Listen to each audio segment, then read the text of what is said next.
YCP నేత సీదిరి అప్పలరాజును పోలీసులు అదుపులోకి తీసుకున్నారు. శ్రీకాకుళం జిల్లా కాశీబుగ్గ జీఎంఈ కాలనీలోని ఆయన ఇంటి వద్ద మోహరించిన పోలీసులు మాజీ మంత్రిని అదుపులోకి తీసుకున్నారు. సీదిరి అప్పలరాజు కుమారుడు చేసిన రోడ్డు ప్రమాదంలో గొర్రెల కాపరి దానయ్య మృతి చెందారు. ఈ కేసులో కుమారుడి స్థానంలో మరో వ్యక్తిని మార్చడానికి ప్రయత్నించిన అప్పలరాజుపై అతనే బైక్ నడిపాడని నమ్మించే ప్రయత్నం చేశారు. దీంతో మాజీ మంత్రిపైన పోలీసులు కేసు నమోదు చేశారు. ఈ క్రమంలో అప్పలరాజు సోంపేటలోని 6వ అదనపు జిల్లా కోర్టులో ముందస్తు బెయిల్ పిటిషన్ వేశారు. పిటిషన్పై విచారణ రేపటికి వాయిదా పడింది.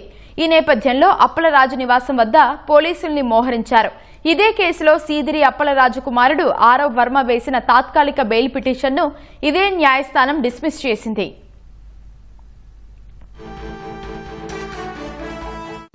ఇక ఇదే అంశంపై మరింత సమాచారం మా ప్రతినిధి ఈశ్వర్ అడిగి తెలుసుకుందాం. ఈశ్వర్, చెప్పండి, సీదిరి అప్పలరాజును ఎక్కడికి తరలిస్తున్నారు? ఉమామహేశ్వరి మాజీ మంత్రి సీదిరి అప్పలరాజును పోలీసులు అదుపులోకి ఇప్పుడే తీసుకున్నారు. కాసేపటి క్రితం జీఎంఈ కాలనీకి వచ్చిన పోలీసులు వాళ్ళ ఇంట్లోకి వెళ్లి అప్పలరాజుతో కాసేపు మాట్లాడారు. అప్పలరాజుతో మాట్లాడిన అనంతరం బయటికి తీసుకొచ్చే ప్రయత్నంలో కార్యకర్తలు, వైసీపీ కార్యకర్తలంతా అడ్డుకున్నారు.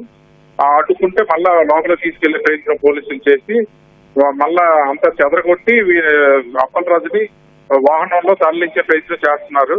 అయితే కాలనీ నుంచి ఇంకా బయటికి అప్పలరాజు రాలేదు. ఇంటి నుంచి బయటకు తెచ్చే ప్రయత్నం చేసిన పోలీసులకి కాలనీ దగ్గర వైసీపీ కార్యకర్తలు ప్రస్తుతం అడ్డుకుంటున్నారు. ఈ కేసులో అప్పలరాజు కుమారుడు 10వ తేదీన రోడ్డు ప్రమాదం చేసిన కేసులో వ్యక్తిని మార్చడంతో ఈయనపై A3 కింద కేసు నమోదైంది. ఇదే కేసుకు సంబంధించి కాశీబుగ్గ సోంపేట 6వ అదనపు జిల్లా కోర్టులో మాజీ మంత్రికి చుక్కెదురైంది. ఈ రోజు ఈయన ముందస్తు బెయిల్ వేయడంతో రేపటికి వాయిదా వేశారు. అలాగే కుమారుడు ఆరవ్ వర్మకి బెయిల్ డిస్మిస్ కూడా ఈ రోజు జరిగింది. ఈ నేపథ్యంలో సాయంకాలం పోలీసులు రావడంతో అంత అవాక్కయ్యారు. దీంతో అక్కడ ఉద్రిక్త పరిస్థితులు నెలకొన్నాయి. ఇప్పుడు ఇంకా జీఎంఈ కాలనీలోనే ఇప్పుడు సీదిరి అప్పలరాజు తీసుకెళ్లే ప్రయత్నం చేస్తున్నారు. ఉమామహేశ్వరి, రైట్, ధన్యవాదాలు ఈశ్వర్.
వైసీపీ నేత సీదిరి అప్పలరాజును పోలీసులు అదుపులోకి తీసుకున్నారు. ఇక దీనికి సంబంధించి మరింత సమాచారాన్ని మా ప్రతినిధి సతీష్ అడిగి తెలుసుకుందాం.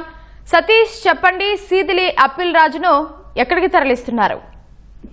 ఈ సీదిరి అప్పలరాజు కుమారుడు ఆరవ్ వర్మ ఇటీవలే రోడ్డు యాక్సిడెంట్ చేసి గొర్రెల కాపరి దానయ్య మృతికి కారణమైన కేసులో మాజీ మంత్రి అప్పలరాజు సాక్ష్యాలను తారుమారు చేశారనే కారణంతో ఆయన్ని ఇప్పుడే పోలీసులు అదుపులోకి తీసుకున్నారు.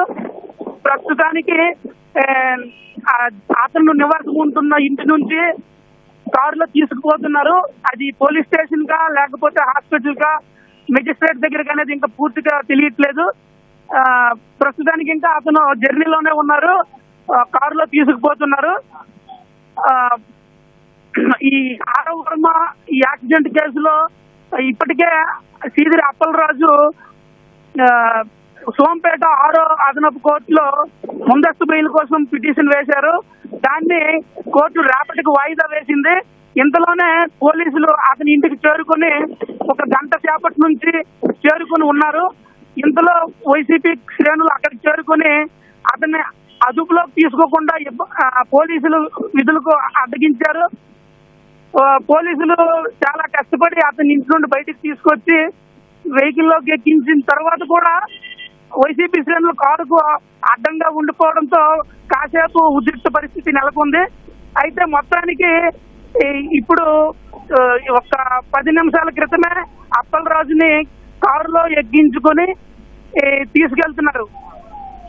రైట్ సతీష్, అలాగే కాశీబుగ్గలో ప్రస్తుతం పరిస్థితి ఎలా ఉంది? పోలీసులు ఎలాంటి చర్యలు తీసుకుంటున్నారు? కాశీబుగ్గల పరిస్థితి అయితే సాధారణంగానే ఉంది. పోలీసులు ముందస్తుగా చర్యలు తీసుకొని ఒక 30-40 మంది పోలీసులు ఆయన ఇంటిని మోహరించారు. వైకాపా శ్రేణులు చేసిన